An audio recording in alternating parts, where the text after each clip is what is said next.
वनवा उरी पेटला या मालिकेतून रसिका प्रेक्षकांच्या भेटीला आली। या मालिकेमुळे रसिका घराघरात पोहोचली। त्यानंतर तिची दुसरी अशोक मामा मालिका सुद्धा प्रेक्षकांच्या भेटीला आली होती।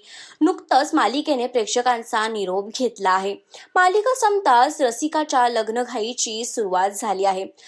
गेले अनेक दिवस लग्नाला किती दिवस बाकी आहेत ह्याचे काही खास पोस्ट ती सोशल मीडियावर शेअर करत होती।